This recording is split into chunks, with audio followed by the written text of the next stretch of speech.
I think I've done all that I wanted to do. As long as I can be helpful and keep going, that's the main thing. My name is Clifford, but call me Cliff Crozier, and I was born on 6th of September 1915. Makes me now 101. I was born in Birkenhead, in the Wirral, Cheshire. Apart from the war and the time I was at college, I've been all there all my life. I've been retired now for 38 years. It always pleases me, though, that they keep robbing the government, really, of my pension. It's just that you keep going. It's only a number. 101 is only a number. And you live for the day. A spot of whiskey occasionally helps, although it's not on the national health.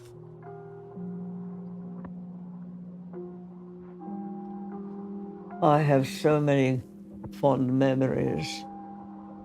Sometimes sit down in my chair and I think back, and I try to sort of reorganize this story about these people that I have got in my mind and mix them up together first and then pair them all.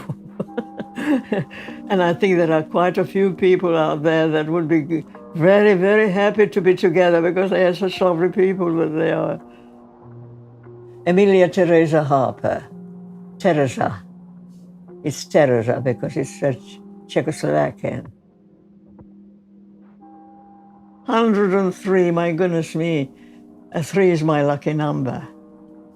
I have always been lucky. I've never been unlucky, touch wood. Oh, there's wood underneath there.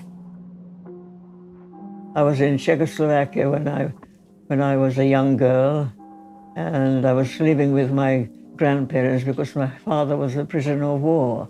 We came over to England to be with our father when he was released from the war.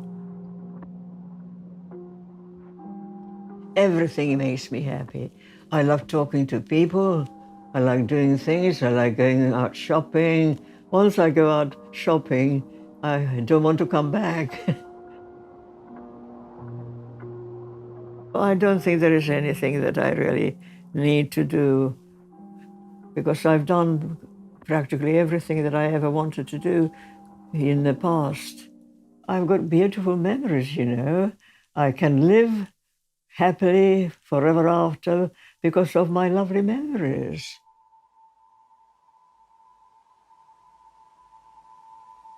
Do you know Sri Lanka? I climbed up the tower there, Sirigura, which is 600 feet up to the top. I've always been fond of the water, and I did a lot of yachting when I was young as well, another part of my misspent youth. My name is John Dennerley. I'm 102 and a half. I was born at an early age, before World War I, in Denton, Manchester. I've had a relatively easy life, even with the RAF 5 years of war. It was an adventure more than a penalty, even amongst the bombs. But I wasted a lot of time. My childhood, entertainment, that sort of thing. Even staying up till sometimes right through from midnight right through to breakfast time, and Mother would come down in the morning and say, "Haven't you been to bed, John?" And I'd say, "No, I've been listening to the Schenectady, New York on the radio with the jazz band."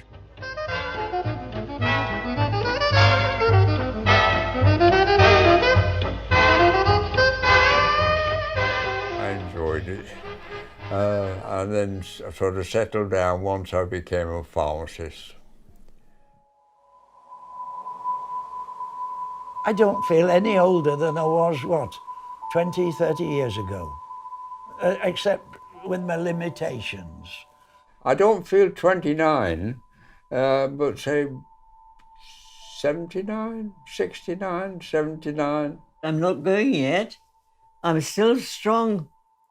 I'm very, very strong. I've never realized how strong I am. It's all the food that my mother cooked and, first of all, grew in the garden. I make my own bread by hand. I'll probably be making some today. That's my online. Tesco's coming tomorrow. We always had fresh food when we were youngsters. Always. Straight from the garden into the pan and onto the plate. Skimmed milk, kitchen towels. 6 ounces of flour, 2 ounces of sugar, and 6 ounces of Butter. butter. Apples or gooseberries, lots of gooseberries. Shepherd's pie. I don't have many failures. If I'm making a cake and it fails, it becomes a pudding. Oh, my marriage was absolutely wonderful, heavenly, heavenly, heavenly. I lived with him from the age of 16 until he died at I think it was over 70. I wanted to marry a handsome man and a man with good manners, and I had both. We did have problems, but we got through them. And I think nowadays people give up too easily. I'm always optimistic, and she was always pessimistic, so we got on very well together. Make the most of it, because that's especially if it's the first love, there's nothing like it.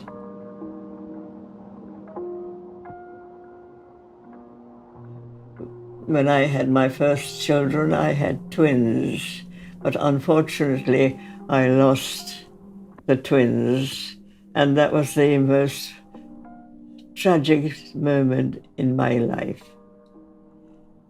But I had a daughter, and I enjoyed her company very much indeed, loved her immensely. When I lost my first baby, it was one of the twins went, I was devastated. Eventually, of course, you get used to it, because life goes on regardless. You get healed, and what you never forget. So, it's really wonderful to have something left behind, even if they are no longer here. They're there, they're in your mind, they're in your air, all around you. It's really a wonderful, wonderful feeling. I think a lot of my children, even today, after all these years. I can still sit here and I can talk to them and as if they were still alive.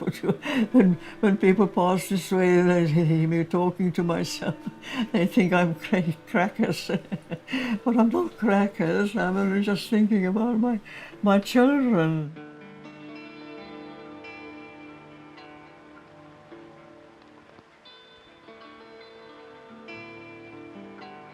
Any regrets? None. None whatever. I can tell you right from my heart. None whatever.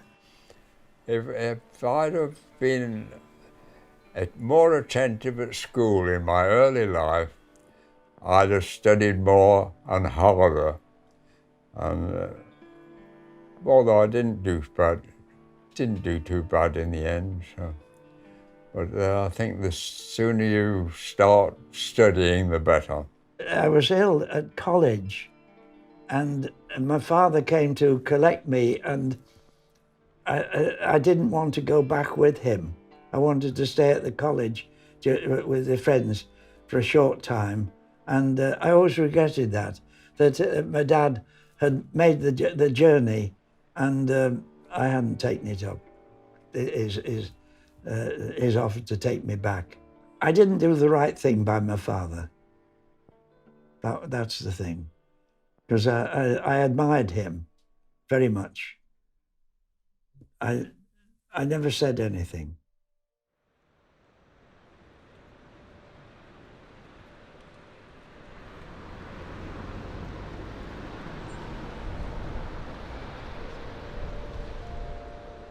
You've got to keep up with the times.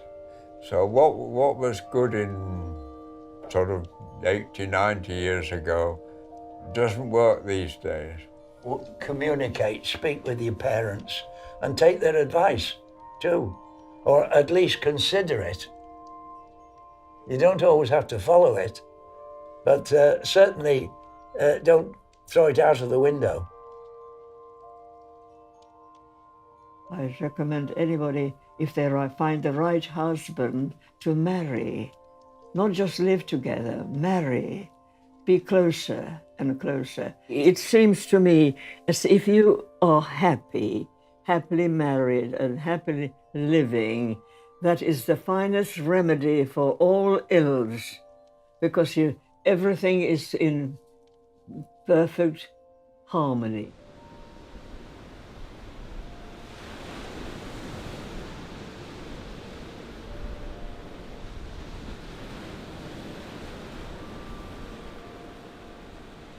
Time spent on reconnaissance is seldom wasted, and be as independent as you can, but don't be reluctant to ask for help when you think you need it. Good idea is to behave well to other people, show them respect, and help them as much as you possibly can, and it will be repaid hundredfolds. My motto for life, there was an old Scottish comedian, Sir Harry Lauder, who used to sing, "Keep right on to the end of the road," and that's my motto. Keep right on till the end of the road. Keep right on to the end. Though the way be long, let your heart be strong. Keep right on round the bend, where all you love and you dreaming of will be there at the end of the road. The longer I stay, the more noisy I shall get. I'm staying put.